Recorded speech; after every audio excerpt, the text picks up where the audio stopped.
बिस्मिल्लाहिर्रहमानिर्रहीम। अस्सलाम वालेकुम स्टूडेंट्स। बच्चों, आपको मालूम है कि फ़िज़िक्स की हमारी नई बुक आ चुकी है सन बोर्ड की।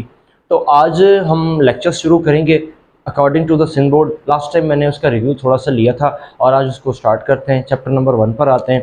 देखो भाई, फ़िज़िक्स स्टार्ट करते हैं, फ़िज़िक्स की बुक स्टार्ट करते हैं तो पहले ही एक लफ्ज़ आ जाता है क्या? फ़िज़िक्स। यानी क्या क्या हमारे पास एक पॉइंट आएगा, वो कहता है कि जनाब एक्चुअल में सबसे पहले वो हमसे पूछ लेता है कि फ़िज़िक्स क्या है। ठीक है, यानी हमसे ये बात किस चीज़ की कर लेता है कि फ़िज़िक्स क्या है। अब सवाल ये आ जाता है कि हम पहले इस चीज़ को डिस्कस कर लेते हैं कि एक्चुअल में व्हाट इज़ फ़िज़िक्स। आज के लेक्चर में हम क्या डिस्कस करेंगे? हम एक बात ये डिस्कस करेंगे कि व्हाट इज़ फ़िज़िक्स, फिर उसकी ब्रांचेस को डिस्कस करते हैं। तो सवाल ये आता है कि सर फ़िज़िक्स है क्या? तो पहले तो एक छोटी सी आपको एक चीज़ बताऊं कि सुबह उठते हुए सूरज की किरणों को तो देखा होगा, रात को खूबसूरत सी रात में खूबसूरत से चांद को तो देखा होगा। एक चमकता हुआ चांद तो बहुत ठंडी सी रोशनी देता है और एक उबलता हुआ सूरज जो कि बड़ी गर्म सी रोशनी देता है। तगड़ी तगड़ी सी हवाएं चलती हैं जो आपको झंझोड़ के रख देती हैं। कभी आवाज़ आती है तो बहुत प्यारी सी लगती है, कभी आवाज़ आती है तो बहुत उलझन सी मचा देती है। कभी गाड़ियों के चलने की आवाज़, कभी कमरे में एयर कंडीशन लगा के ख़ुद को खुश करना, और कभी गर्मी से तप जाना, कभी सर्दी में उसी पानी को गर्म करके नहाना, और कभी गर्मी में ठंडे पानी के लिए तरसना। सर, एक एक लफ्ज़ आपका फ़िज़िक्स है। कभी तारों का चमकना, कभी सूरज की रोशनी देना, कभी चांद का छोटे से बड़ा हो जाना और फिर गायब हो जाना, कभी बारिशों का बरसना, कभी दरख्तों का हिलना, कभी हवाओं का चलना, कभी तुम्हारा देखना और फिर तुम्हें नज़र ना आना, कभी तुम्हारा सुनना और फिर तुम्हें सुनाई न देना, कभी तुम्हारा सुनना और तुम्हें अच्छा न लगना, और कभी तुम्हारा सुनना तुम्हें भा जाना। सर, ये सब फिज़िक्स है, सब फिज़िक्स है। अकॉर्डिंग टू ये सारी एक छोटी सी पोइट्री बन गई ना। हाँ, ऐसा ही है कुछ कि एक्चुअल में फिजिक्स का बच्चा लफ्ज़ पता कहाँ से आया।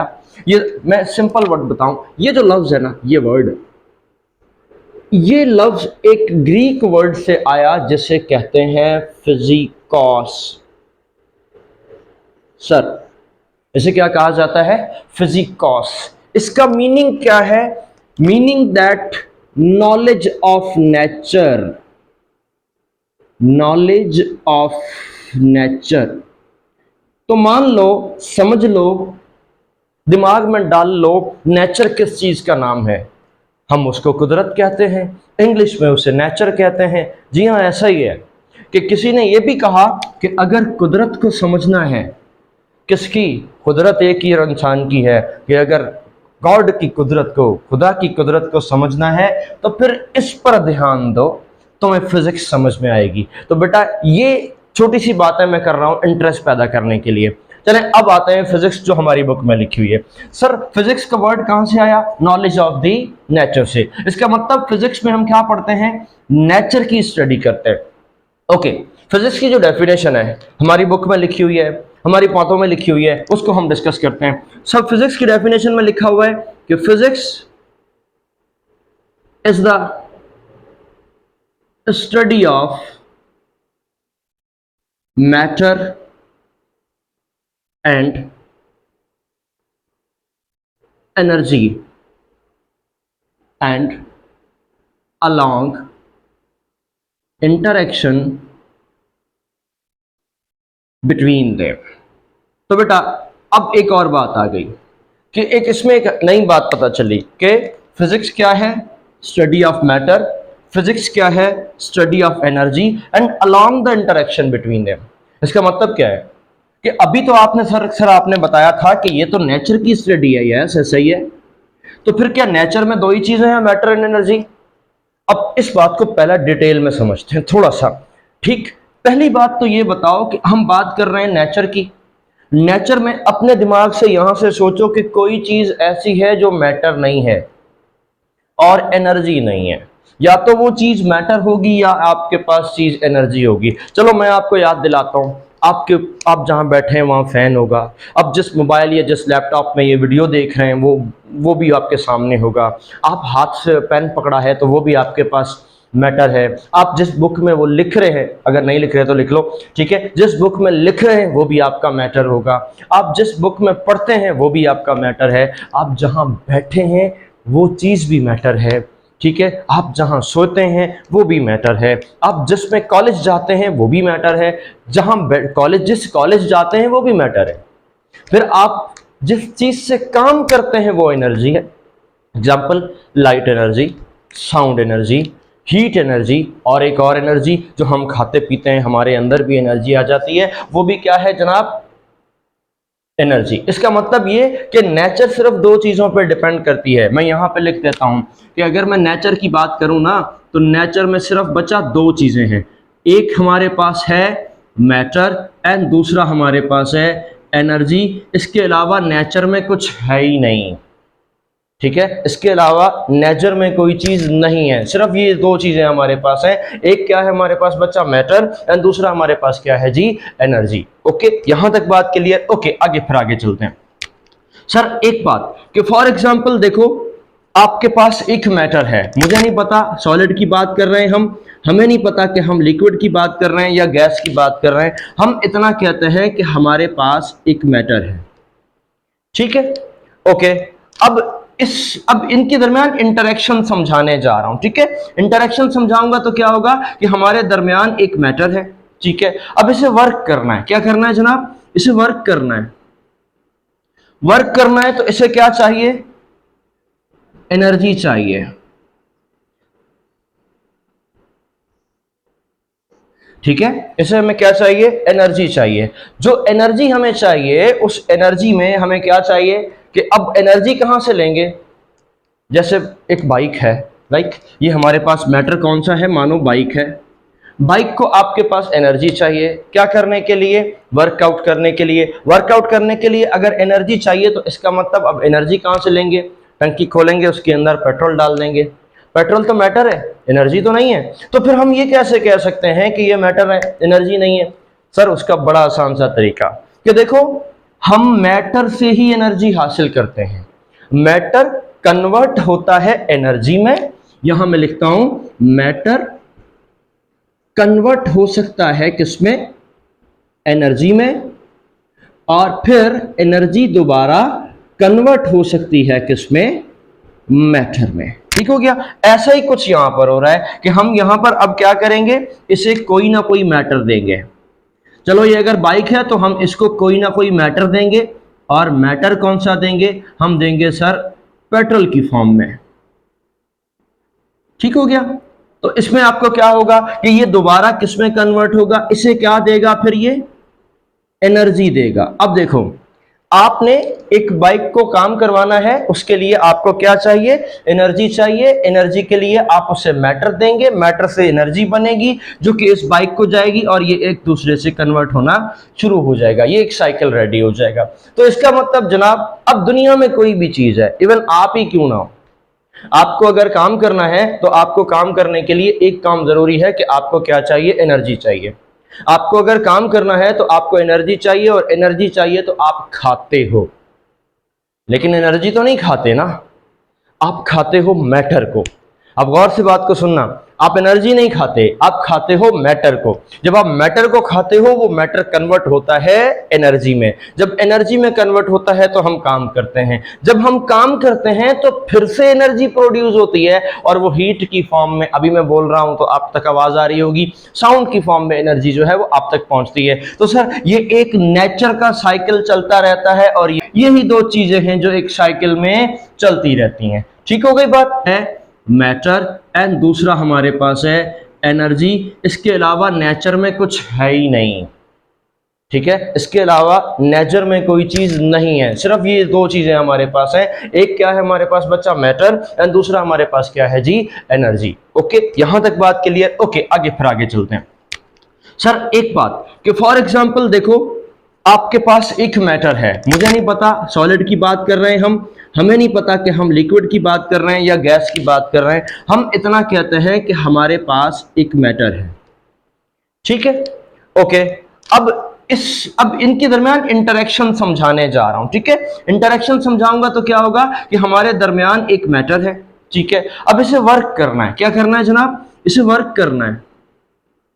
वर्क करना है तो इसे क्या चाहिए? एनर्जी चाहिए। ठीक है, इसे हमें क्या चाहिए? एनर्जी चाहिए। जो एनर्जी हमें चाहिए, उस एनर्जी में हमें क्या चाहिए कि अब एनर्जी कहां से लेंगे? जैसे एक बाइक है, लाइक ये हमारे पास मैटर कौन सा है? मानो बाइक है। बाइक को आपके पास एनर्जी चाहिए क्या करने के लिए? वर्कआउट करने के लिए। वर्कआउट करने के लिए अगर एनर्जी चाहिए तो इसका मतलब अब एनर्जी कहां से लेंगे? टंकी खोलेंगे, उसके अंदर पेट्रोल डाल देंगे। पेट्रोल तो मैटर है, एनर्जी तो नहीं है। तो फिर हम ये कैसे कह सकते हैं कि ये मैटर है, एनर्जी नहीं है? सर उसका बड़ा आसान सा तरीका कि देखो, हम मैटर से ही एनर्जी हासिल करते हैं। मैटर कन्वर्ट होता है एनर्जी में। यहां मैं लिखता हूं, मैटर कन्वर्ट हो सकता है किसमें? एनर्जी में। और फिर एनर्जी दोबारा कन्वर्ट हो सकती है किसमें? मैटर में। ठीक हो गया? ऐसा ही कुछ यहां पर हो रहा है कि हम यहां पर अब क्या करेंगे? इसे कोई ना कोई मैटर देंगे। चलो, ये अगर बाइक है तो हम इसको कोई ना कोई मैटर देंगे। और मैटर कौन सा देंगे? हम देंगे सर पेट्रोल की फॉर्म में। ठीक हो गया?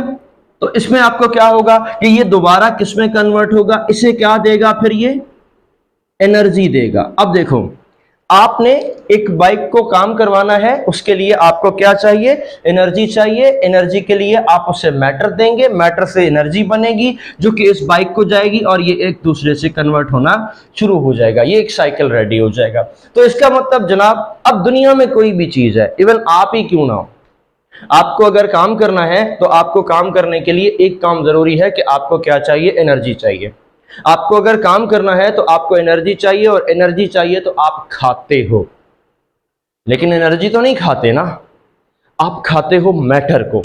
अब गौर से बात को सुनना, आप एनर्जी नहीं खाते, आप खाते हो मैटर को। जब आप मैटर को खाते हो, वो मैटर कन्वर्ट होता है एनर्जी में। जब एनर्जी में कन्वर्ट होता है तो हम काम करते हैं। जब हम काम करते हैं तो फिर से एनर्जी प्रोड्यूस होती है, और वो हीट की फॉर्म में, अभी मैं बोल रहा हूं तो आप तक आवाज आ रही होगी, साउंड की फॉर्म में एनर्जी जो है वो आप तक पहुंचती है। तो सर ये एक नेचर का साइकिल चलता रहता है, और यही कुदरत है। यहां पर आकर कुदरत पूरी हो जाती है। ठीक है, यानी हमारे हिसाब से कुदरत में यही दो चीजें हैं जो एक साइकिल में चलती रहती हैं। ठीक हो गई बात? यहां तक बात क्लियर? आप लोग लिखो, फिर आगे चलते हैं।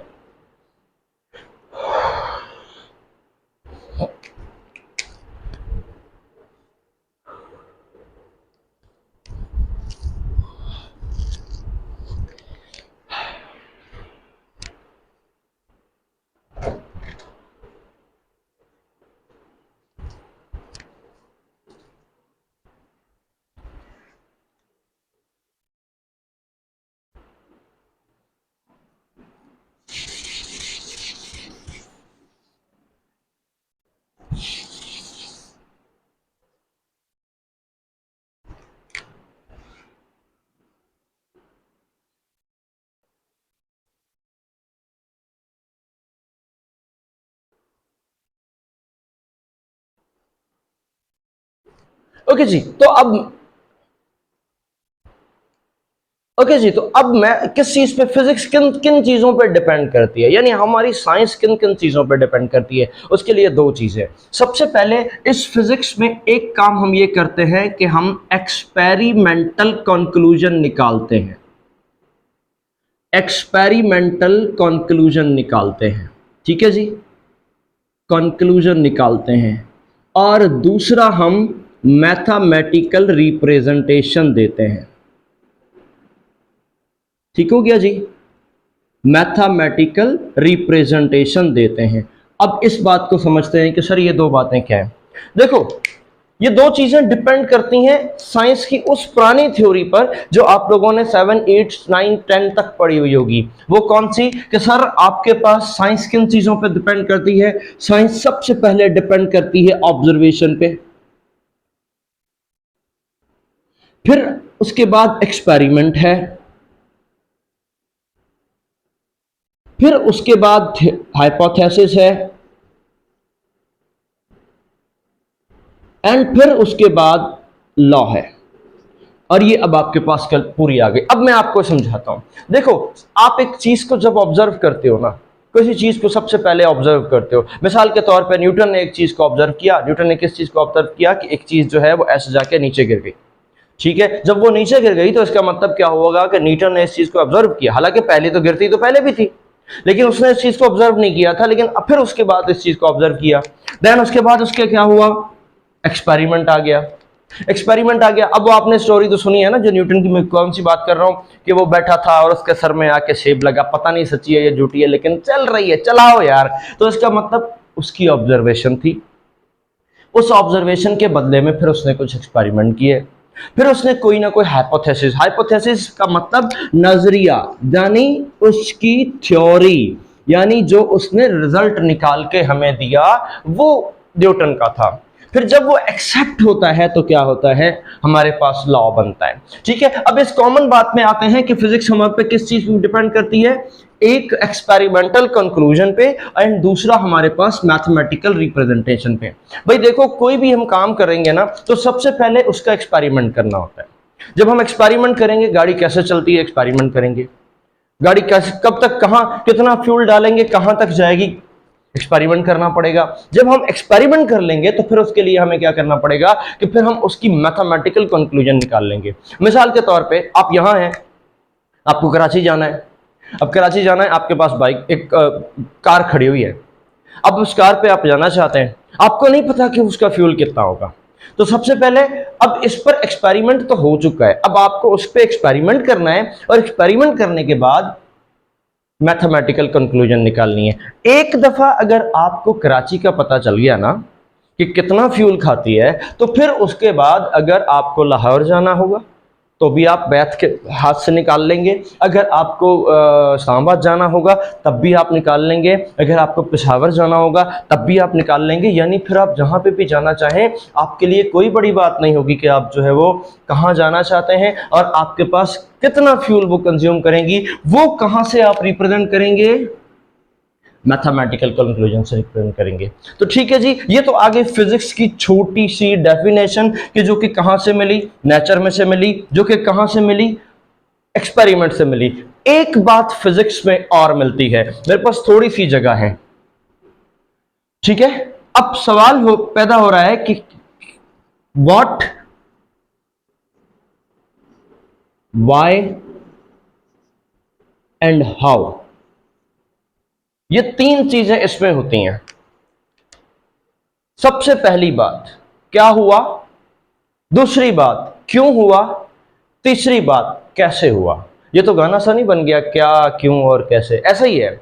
सबसे पहली बात, यहां पर हम करते हैं ऑब्जर्व, कि जो हुआ वो हुआ ऑब्जर्व।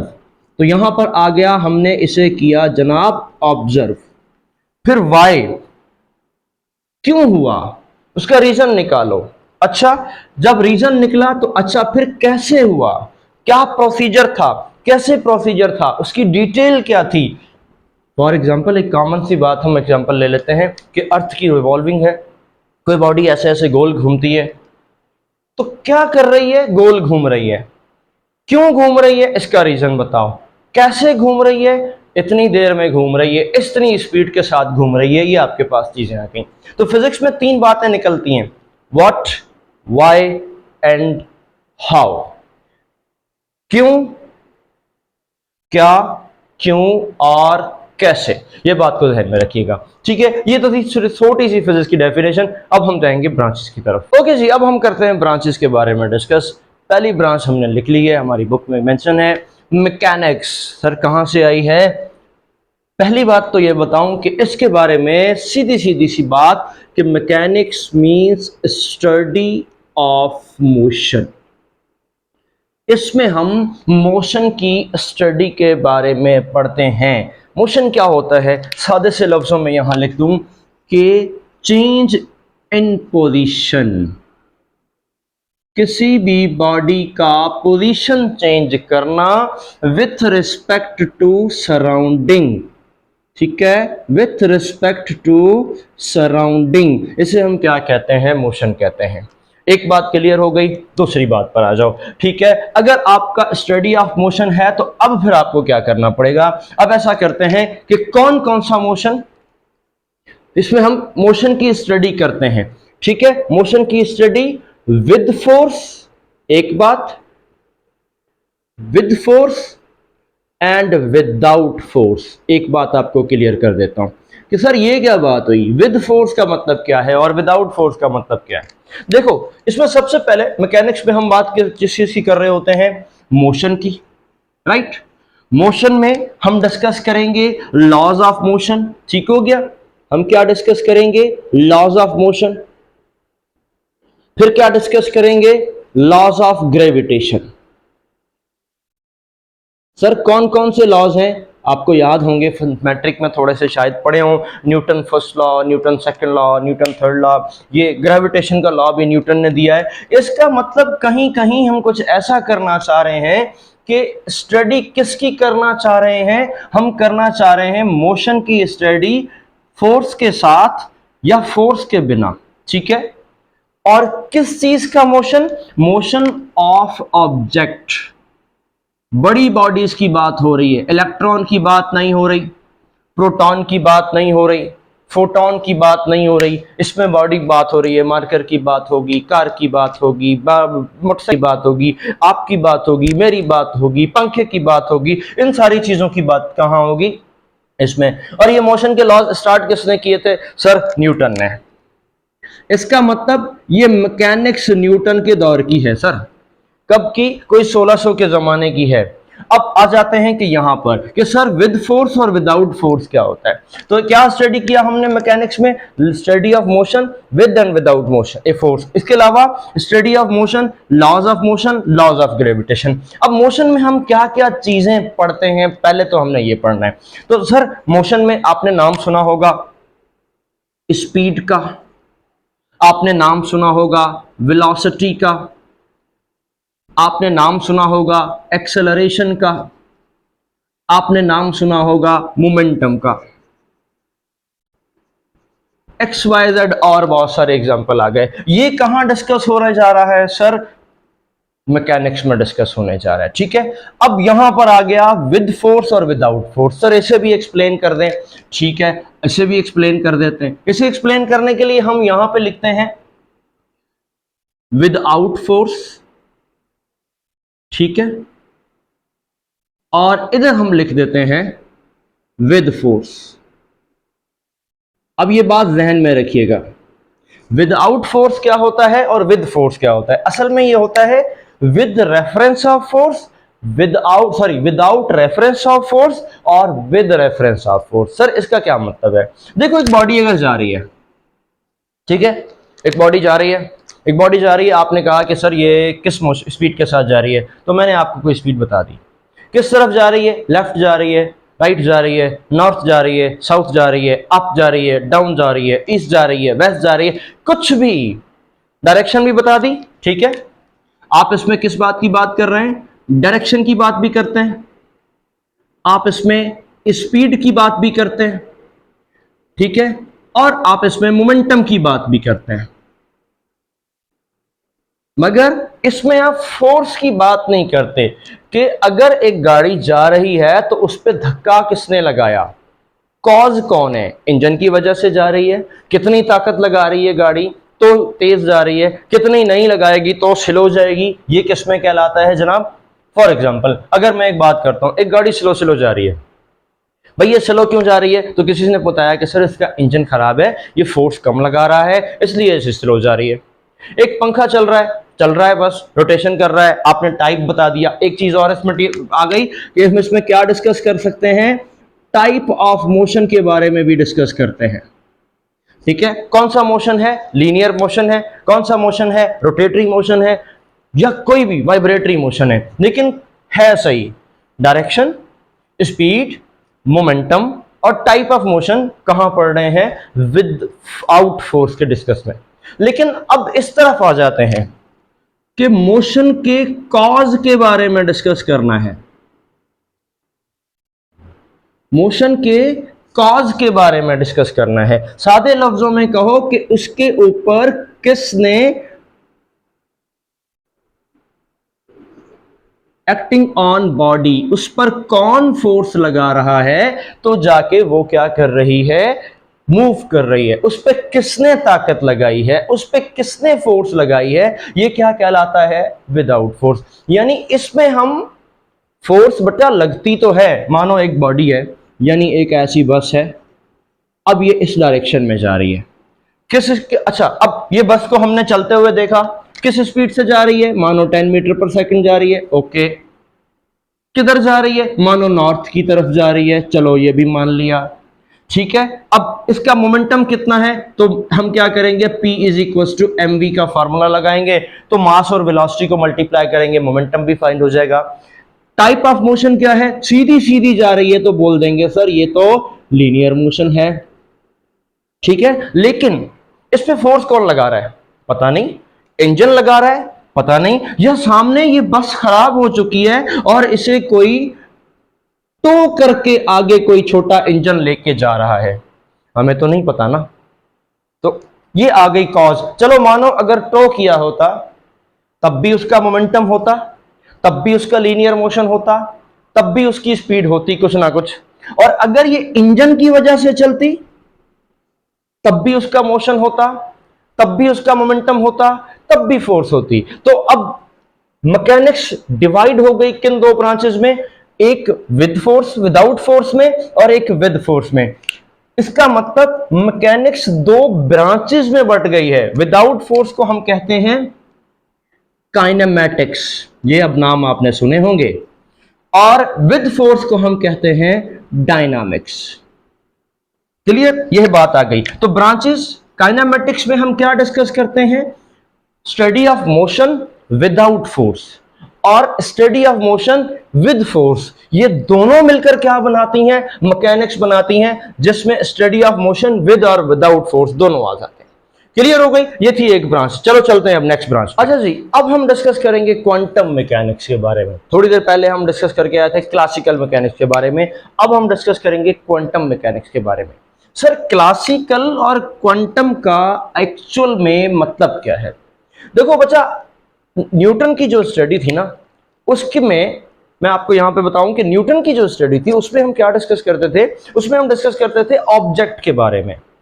मिसाल के तौर पे कोई बॉडी मूव कर रही है, मिसाल के तौर पे, यानी न्यूटन की स्टडी में हम किस चीज के बारे में डिस्कस करते थे, ऑब्जेक्ट के बारे में, बॉडी के बारे में, ऐसी चीजें जो कि बड़ी हों, नजर आती हों उसमें। और इसने जो मैकेनिक्स दी थी वो क्लासिकल मैकेनिक्स थी, और इस स्टडी को हम क्लासिकल फिजिक्स भी कहते हैं और क्लासिकल मैकेनिक्स भी कहते हैं।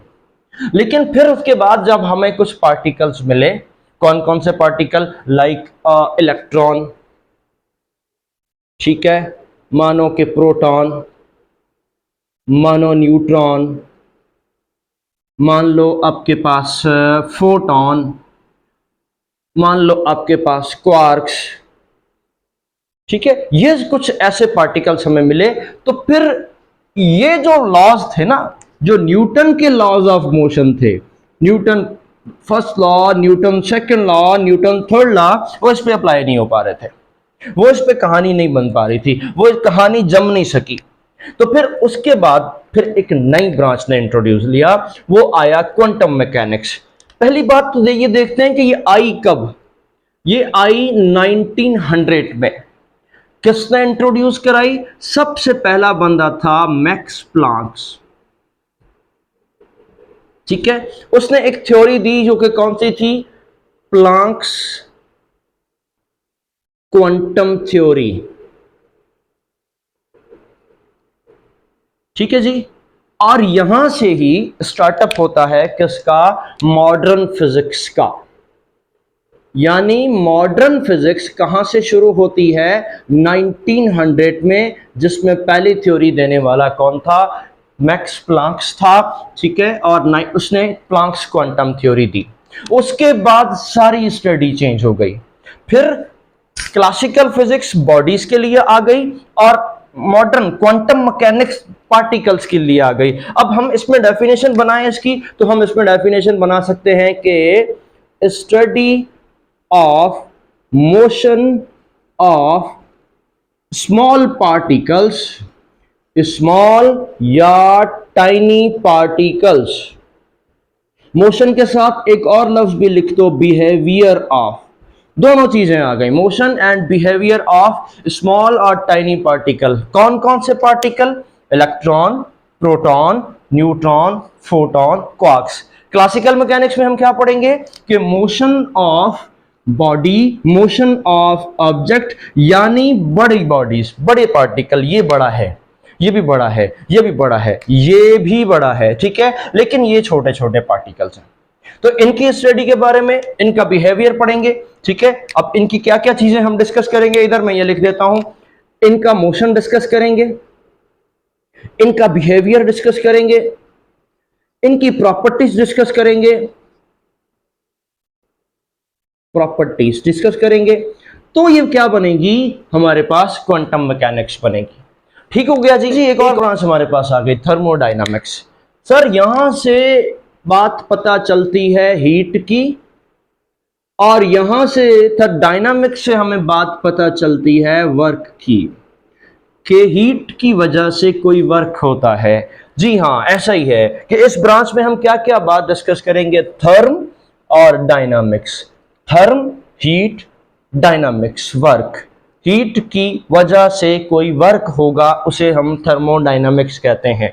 तो सर ये एक ब्रांच है फिजिक्स की जिसमें हम स्टडी करते हैं, स्टडी ऑफ हीट। एक बात, हीट के साथ मैं लिख देता हूं heat energy, okay, and temperature. दो बातें आ गई, हीट एंड टेम्परेचर के बारे में इस थर्मोडायनामिक्स में पढ़ा जाएगा। फिर एक और बात करते हैं कि interaction between heat energy and work, यानी एनर्जी की वजह से, हीट एनर्जी की वजह से जो वर्क डन होगा उसके बारे में भी पढ़ते हैं। सर हीट एनर्जी की वजह से कोई वर्क डन होता है क्या? जी होता है। एग्जांपल दूं आपको, मानो आपके पास एक सिलेंडर है, ठीक है, इसमें कुछ पार्टिकल्स आपके पास मौजूद है, और यहां आप क्या करते हैं, इधर एक पिस्टन लगा के इसे छोड़ देते हैं। अब आप इसे हीट देते हैं। अब आप जब इसे हीट देंगे तो क्या होगा कि यहां से हीट इसके अंदर कन्वर्ट होगी, और आहिस्ता आहिस्ता, आपको भी पता है कि ये पिस्टन ऊपर की तरफ आएगा आएगा आएगा आएगा, और फिर जब यहां पे पहुंचेगा, रुक जाएगा, आप इसे हीट देते रहेंगे, तो ये हो सकता है ब्लास्ट हो जाए। इसका मतलब ये ऊपर का आना, यानी मॉलिक्यूल्स का वर्क करना, इसे भी तो वर्क डन कहते हैं। चलो जी, आपके पास और भी एक चीज है जिसे क्या कहते हैं हम, हीट इंजन। वो भी इसी थर्मोडायनामिक्स का काम है। अब हीट इंजन कौन से होते हैं? जो कि हीट एनर्जी की वजह से, हीट एनर्जी की वजह से क्या करते हैं, वर्क डन करते हैं। ऐसा लिखते हैं कि वो क्या करते हैं, कन्वर्ट करते हैं हीट एनर्जी को वर्क डन में। सर ये इंजन होते कहाँ हैं? हमने तो आज तक नहीं देखे, आपने देखे हैं तो आप बता दें। जी मैंने तो देखे। आपकी बाइक भी हीट इंजन है, आपका रिक्शा भी हीट इंजन है, आपका कार भी हीट इंजन है। क्यों? क्योंकि इसमें आप फ्यूल डालते हैं, ये बस्ट होता है, ये बस्ट होता है, तो बस्ट होने के बाद क्या प्रोड्यूस होता है, इसमें हीट प्रोड्यूस होती है, जिसकी वजह से ये वर्कआउट करता है। तो यहां तक बात क्लियर हुई। तो छोटा सा मैंने इंट्रोडक्शन दे दिया थर्मोडायनामिक्स का। आगे क्या चीज है, जब इसको पढ़ेंगे तो थर्मोडायनामिक्स इंट्रोडक्शन में पूरा लेक्चर चला जाएगा, तो वो फिर बात की बात है। अब तक के लिए काफी। हाँ जी, नेक्स्ट हमारे पास ब्रांच है जी इलेक्ट्रोमैग्नेटिज्म। रुक जाओ यार, मैं अपना माइक सही कर लूं। यस, हमारे पास नेक्स्ट ब्रांच है जी इलेक्ट्रोमैग्नेटिज्म। इलेक्ट्रो और मैग्नेटिक, यानी कि हम ऐसा कह सकते हैं कि electrical nature, electro magnetic nature,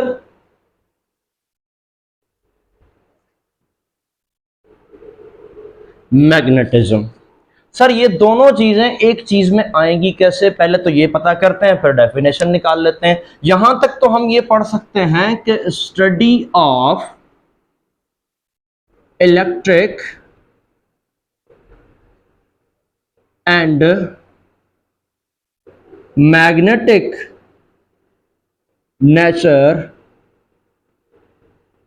of charge, या ऐसे कह सकते हैं कि ऑफ मटेरियल, या कह सकते हैं कि ऑफ कंडक्टर। ठीक है, अब ये होती कैसे है, यहां पर हम इस बात को पढ़ेंगे, डिस्कस करेंगे तसल्ली से। ठीक है, देखो भाई, मान लो कि आपके पास एक इलेक्ट्रिक वायर है, तो इसके पास कुछ चार्जेस मौजूद हैं। ठीक है भाई, अगर आपको मैट्रिक थोड़ी सी पड़ी है तो मैं बता दूं, नहीं पड़ी तो भी बताता हूं कि ये चार्ज के अराउंड में ना, इधर इस जगह पर ये एक इलेक्ट्रिक फील्ड होती है, हर चार्ज के अराउंड में ऐसे। ठीक है, तो ये आ गई चार्ज की इलेक्ट्रिक फील्ड। अभी तक मैग्नेट का कोई ताल्लुक नहीं आया, लेकिन अभी तक क्या है, सिंपल इसके अंदर मैग्नेटिक फील्ड है, इलेक्ट्रिक फील्ड है। तो मैं यहां पे लिख देता हूं कि ये मेरे पास क्या है सरकार, इलेक्ट्रिक फील्ड। ओके, अब क्या करते हैं कि इसको हम एक बैटरी के साथ जोड़ देते हैं। ये आ गया पॉजिटिव टर्मिनल और ये आ गया नेगेटिव टर्मिनल। ठीक हो गया, अब ये चार्ज चलना शुरू कर देंगे। जब चार्ज चलना शुरू कर देंगे तो ऐसे चलना शुरू करेंगे। ठीक है, पॉजिटिव नेगेटिव से पॉजिटिव की तरफ ऐसे, इस तरह।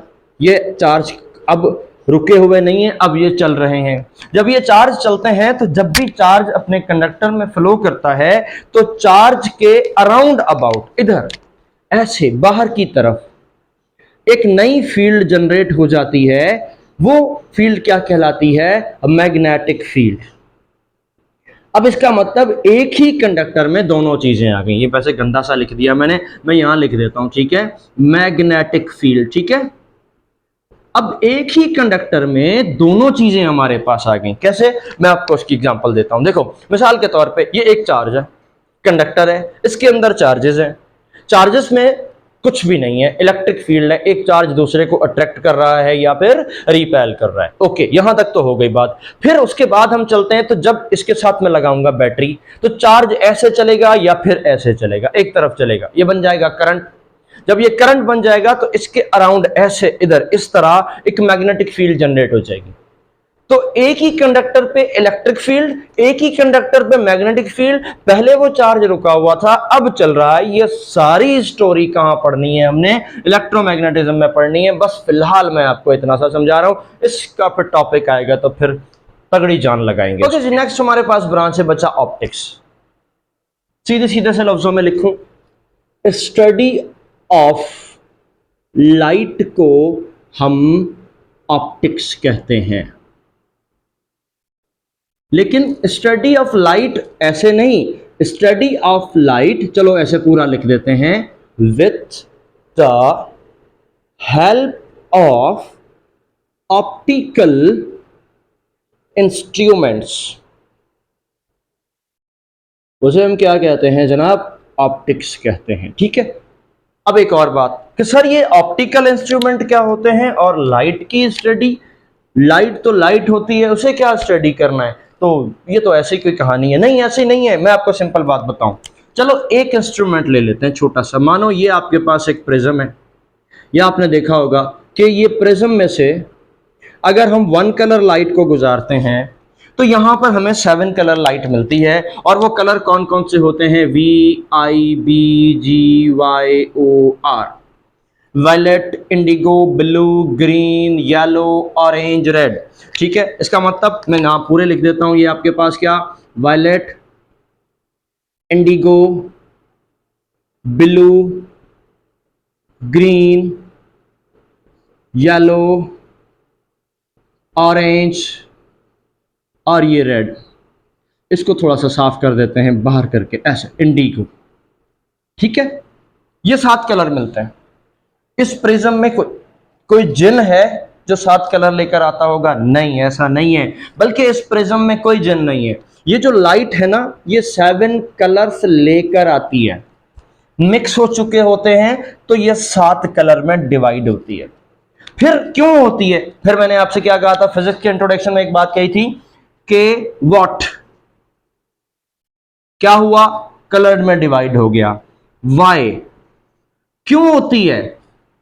बिकॉज इसकी वेवलेंथ अलग होती है। सो हाउ, कैसे अलग है, उसकी कितनी वेवलेंथ होगी, तो फिर हम डिस्कस करेंगे कि इसकी सबसे कम, इसकी उससे ज्यादा, इसकी ज्यादा, फिर बाद में हम डिस्कस करेंगे। तो ये स्टडी बेटा क्या कहलाती है आपके पास? Study of the light with the help of the optical instrument. देखो लाइट में मैंने तीनों चीजें बताई, व्हाट, व्हाई, हाउ। क्यों, कैसे, कब, सॉरी, क्या, क्यों और कैसे, मैं भी भूल जाता हूं, ठीक है। अब ऑप्टिकल इंस्ट्रूमेंट कौन कौन से होते हैं, जरा इनको यहां पे हमें लिख लूं, मैं जगह बचा रहा हूं, उधर को दूसरी करनी है, ठीक है। लाइक माइक्रोस्कोप, ये भी ऑप्टिकल इंस्ट्रूमेंट है, ठीक है। लाइक टेलीस्कोप, ये भी ऑप्टिकल इंस्ट्रूमेंट है। और कोई अगर आपको याद आता है तो वो भी, मतलब और मुझे याद नहीं आ रहा, प्रिज्म, ये भी ऑप्टिकल इंस्ट्रूमेंट है। ठीक हो गया, ये तो आ गई हमारे पास है। अब हमारी आखिरी ब्रांच, आज की आखिरी ब्रांच बुक के हिसाब से, वो है जनाब रिलेटिविटी। लेक्चर हमारा काफी बड़ा हो गया है, लेकिन होता है तो होने दें, सुनना तो पड़ेगा, पढ़ना है तो सुन लेना, नहीं पढ़ना है तो ना सुनना। ठीक हो गया, रिलेटिविटी।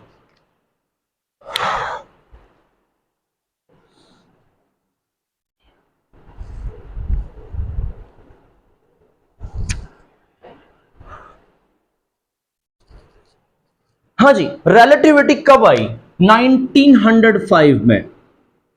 जब कौन आया? आइंस्टाइन की बड़ी वाली एंट्री हुई। इसने एक थ्योरी दी थी, journal theory of relativity, journal theory of relativity. फिर इसने एक और थ्योरी दी 1915 में, 10 साल बाद, वो थी स्पेशल थ्योरी ऑफ रिलेटिविटी। इसका मतलब क्या हुआ? स्पेशल थ्योरी ये बन गई जनरल थ्योरी, सही है।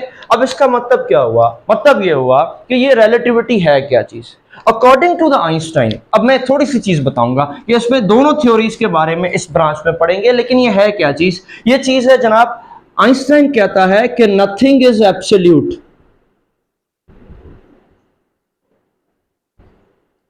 यानी कोई भी चीज एब्सोल्यूट नहीं है। अगर हम मोशन में हैं तो सबके लिए मोशन में नहीं है, किसी के लिए रेस्ट में है, किसी के लिए मोशन में। अगर हम तेज जा रहे हैं तो किसी के लिए तेज जा रहे हैं और किसी के लिए स्लो जा रहे हैं। अगर हम स्लो जा रहे हैं तो किसी के लिए स्लो है, किसी के लिए तेज है। ठीक है, मानो एक शख्स, ये मेरी एक गाड़ी है, मैं इसमें जा रहा हूं ऐसे, इस डायरेक्शन में। एक गाड़ी मुझे यहां से ऐसे क्रॉस कर रही है, ठीक है, ये मुझे क्रॉस कर रही है। इसका मतलब इसको आराम, मुझे लगेगा ये आराम आराम आराम से मुझे क्रॉस कर रही है। क्यों? क्योंकि 100 की स्पीड में मैं जा रहा हूं, 110 की स्पीड पे ये जा रही है, तो मेरे हिसाब से ये वाली गाड़ी सिर्फ 10 की स्पीड से जा रही है। ठीक है, 10 की स्पीड से जा रही है। अब एक गाड़ी यहां से आती है और यूं आती है, मुझे आके क्रॉस करती है। 100 की स्पीड से मैं जा रहा हूं, 100 की से ये आ रही है, ये ऐसे जा रही है, ये ऐसे जा रही है। जब ये मुझे क्रॉस करेगी तो मुझे लगेगा कि मैं, ये 200 की स्पीड से जा रही है। तो देखो, ये मुझे अलग लगा, ये मुझे अलग लगा। इसका मतलब ये, इसी पॉइंट को हम क्या कहते हैं? रिलेटिविटी कहते हैं। अब डिटेल में फिर हम इसके टॉपिक्स पे जाएंगे तो फिर रिलेटिविटी को डिस्कस करेंगे। तो बच्चा, ये तो थी इसका छोटा सा इंट्रोडक्शन, और इंट्रोडक्शन में भी काफ़ी लंबी सारी वीडियो बन गई, लेक्चर बड़ा हो गया, तो कोई नहीं, खैर है, इसको सुने। नेक्स्ट लेक्चर इंशाल्लाह बहुत जल्दी होगा। तब तक के लिए कोई कमेंट हो, कोई बात हो तो ज़रूर शेयर कर दीजिएगा। अल्लाह हाफ़िज़।